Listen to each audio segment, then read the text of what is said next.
I was sitting in my doctor's waiting room, pretending to read a magazine, when my phone buzzed. Sophie's name lit up the screen. My only daughter. "Hi, sweetheart," I said, smiling before I even heard her voice. She didn't sound like herself. "Mom, I don't have much time. Daniel and I are leaving for London tomorrow." "Tomorrow?" I laughed a little. "That's sudden. What about—" "We needed the money," she cut in. "So I sold the lake house and your car. You don't really use them anymore." For a second, I thought I'd misheard her. "You sold what?" "The lake house, Mom. Don't worry. I sent your share to your account. You'll be fine." And just like that, she hung up. I stared at the phone. Around me, people coughed, pages turned, someone's name was called, but I couldn't hear any of it. The world had gone strangely quiet. That lake house wasn't just wood and windows. It was where James taught Sophie to swim, where we celebrated every Christmas for 40 years. And my car, the last thing my husband ever touched before his heart gave out. 40 years of love, care, and memories, gone with one careless call. I should have cried. I didn't. Something colder settled in my chest, steadier than grief.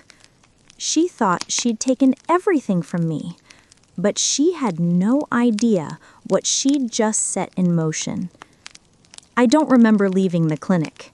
One moment I was sitting on that plastic chair, and the next I was walking home through a blur of traffic and noise that didn't seem to touch me.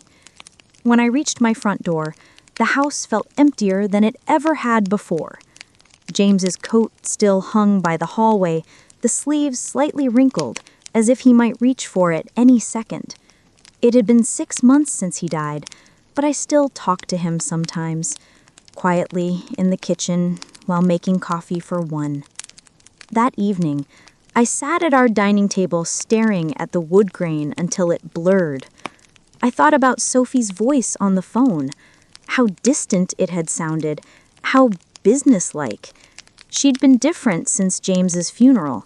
Polite, efficient, but never warm.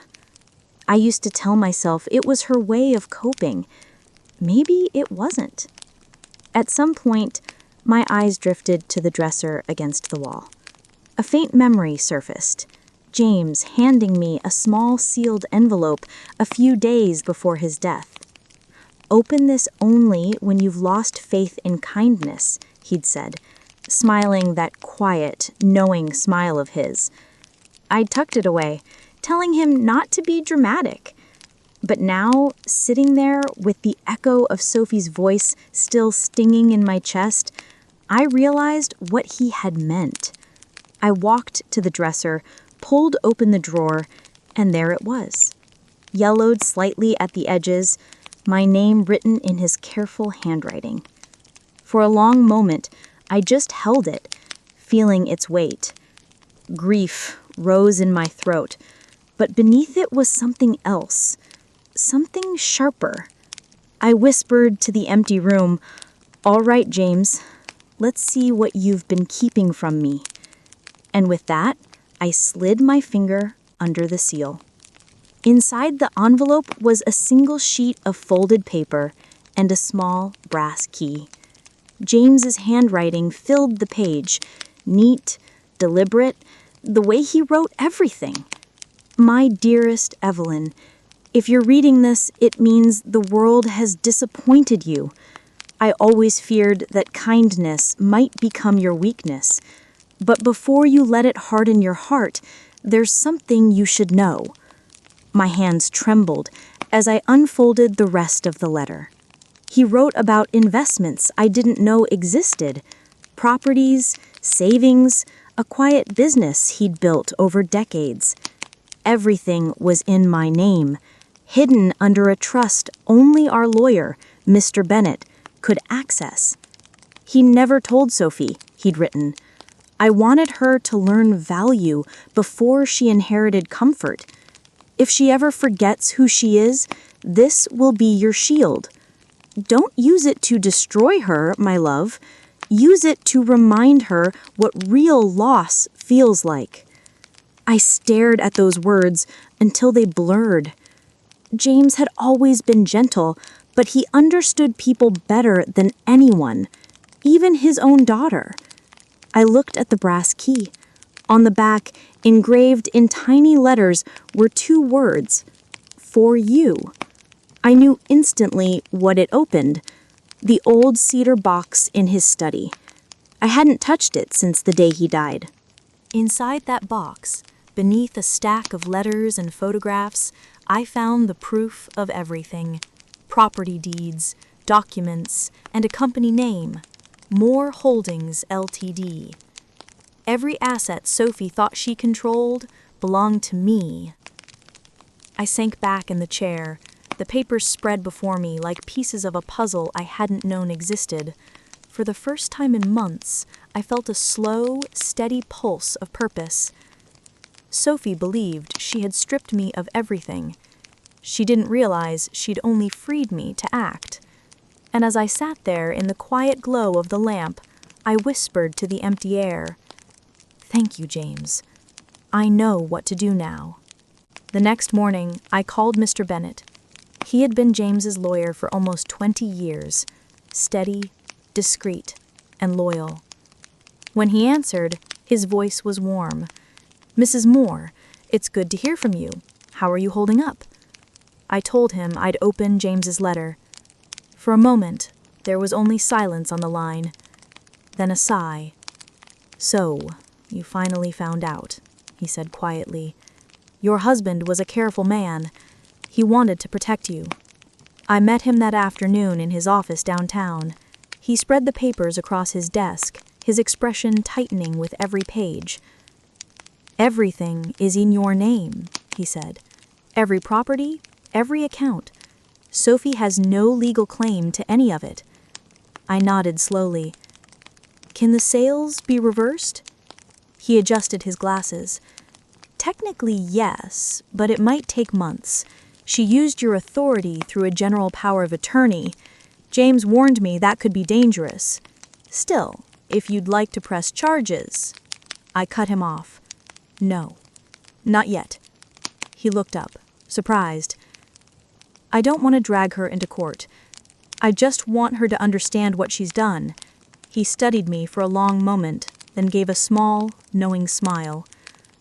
'I see. Then we'll move quietly.' For the next few weeks, we did. Documents were filed, transfers reversed. Every property Sophie had touched was returned to my name. One by one, the pieces of my life slipped back into place, this time entirely under my control. To everyone else, I was still the grieving widow, living in a small suburban house. Neighbors dropped by with casseroles and pity. Sophie sent short, cheerful texts from London, full of pictures and plans. I replied to none of them. Each evening, I sat at James's desk, the lamp casting a soft circle of light over the papers. For years, I'd been invisible in my own family. Now, in silence, I was becoming powerful again. I didn't tell anyone what I was doing. Revenge needs no witnesses. It only needs patience. It was almost 4 months before I saw her again. A gray afternoon, rain streaking the kitchen window, the smell of coffee filling the air. When the doorbell rang, I thought it was the postman. But when I opened it, Sophie was standing there, hair tangled, makeup smudged, a single suitcase at her feet. "Mom?" Her voice cracked. "Can I come in?" For a heartbeat, I just looked at her. The last time I'd heard that voice, she'd been selling my life over the phone. Now, she stood in the doorway, shaking. I stepped aside. Of course. She dropped the suitcase in the hall and broke into tears. Between gasps, the story spilled out. Daniel had left her. The business had failed. Their investment in London was a scam. The apartment they'd rented was in his name. She'd come back to find her accounts empty and her credit destroyed. I have nowhere to go. I thought you'd hate me. I handed her a towel and said nothing for a long while. Then I smiled, a small, measured smile. You're home now. That night, while she slept on the sofa, I sat by the window, watching the rain blur the city lights. I should have felt vindicated. Maybe I did, a little. But beneath the satisfaction was something heavier, something close to pity. Still, I reminded myself, this wasn't forgiveness. Not yet. Over the next few days, I watched her move through the house like a ghost of her former self. She cleaned, cooked, even offered to run errands. Every thank you she mumbled carried the weight of disbelief. For the first time in her life, my daughter was humble. I didn't ask questions. I didn't need to. Silence was doing my work for me. And in that silence, I realized something James had known all along. The cruelest punishment isn't anger or exile. It's letting someone live long enough to face themselves.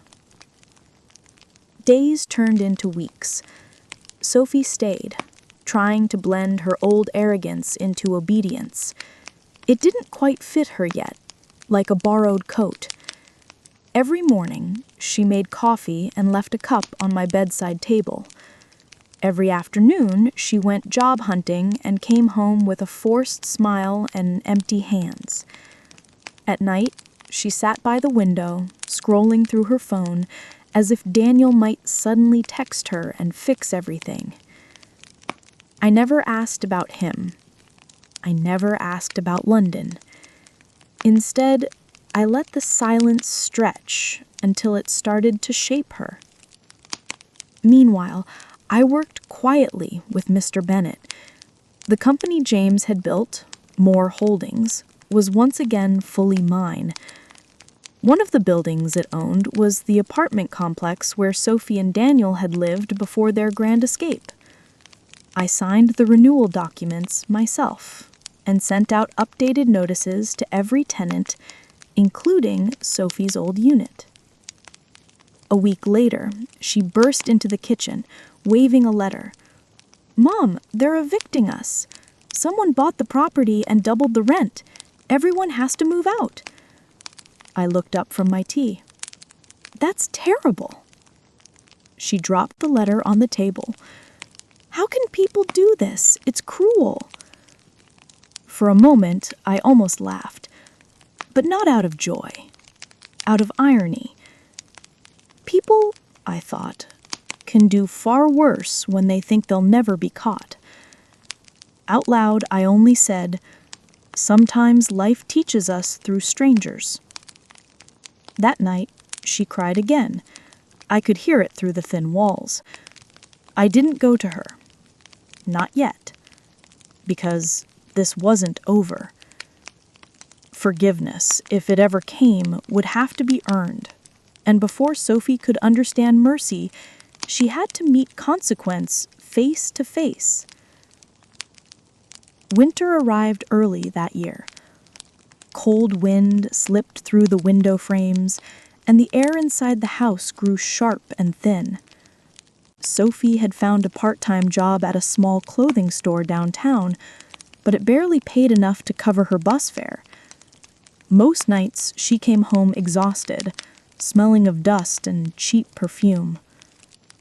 One evening, I found her sitting at the kitchen table, staring at a pile of unpaid bills. Her face looked older, her pride worn down to something fragile. When she noticed me, she tried to smile, but her eyes betrayed her. "Mom," she said softly, "I don't know how to fix any of this." Her voice cracked. "I ruined everything you and Dad worked for. I was greedy, selfish." She stopped herself, pressing her hands to her face. "I don't even know why I did it." I said nothing for a long time. I just stood there, watching the weight of her own choices crush her. Part of me wanted to reach out, to comfort her like I used to when she was little. But the other part, the part that remembered the sound of her hanging up on me that day, held me still. "Everyone makes mistakes," I said finally, "but only a few ever look them in the eye." She nodded, tears sliding down her cheeks. "You should hate me." I shook my head. "Hate is easy, Sophie. It burns fast and dies fast. What I want is for you to see." She looked at me confused. "See what?" I met her eyes steadily. The difference between taking and earning, between having and deserving. She didn't answer. She just lowered her head and cried quietly until her shoulders stopped shaking. When she finally went to bed, I stayed at the table alone, staring at her unpaid bills. It wasn't satisfaction I felt anymore. It was something heavier, colder, an ache that revenge couldn't quite silence. Still, I knew what had to come next. She had faced her failure. Now it was time for her to face the truth. The following morning, I asked Sophie to come with me. She looked startled. "Where are we going?" I said, "Somewhere we both should have gone a long time ago." We rode in silence to Mr. Bennett's office. She kept glancing at me, trying to read my expression, but I gave her nothing.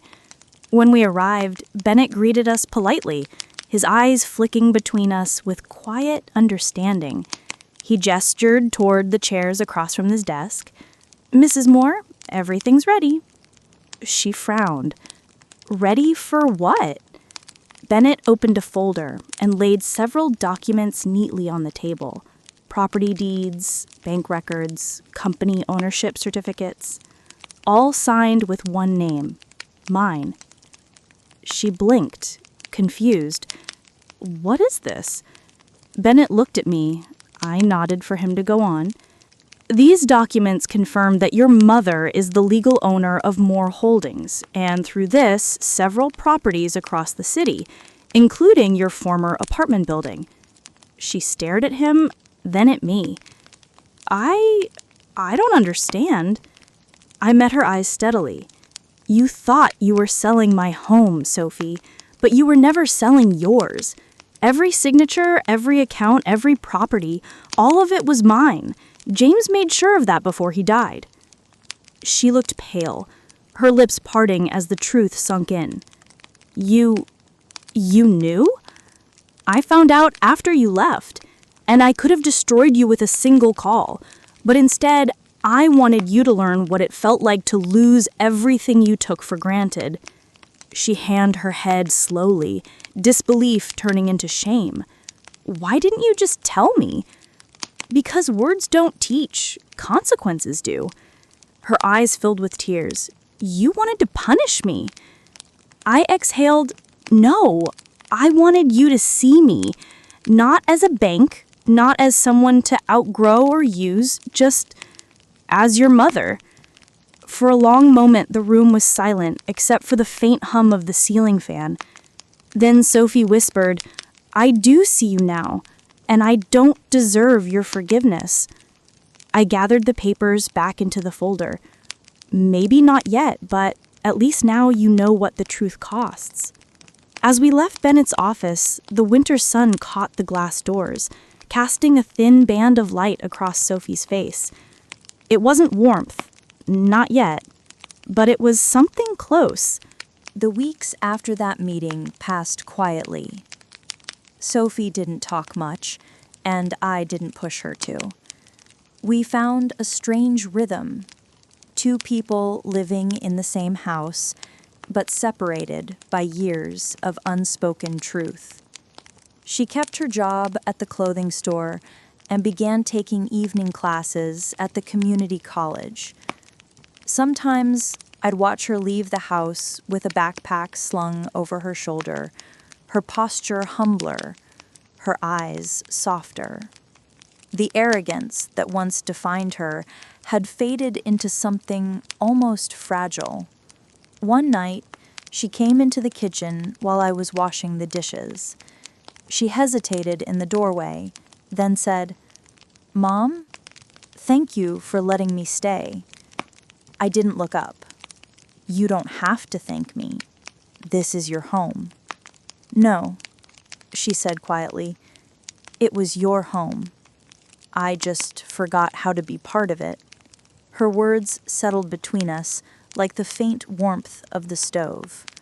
For the first time in years, I saw the girl she used to be, the one who used to laugh while helping James bake bread on Sunday mornings, the one who used to hug me for no reason at all.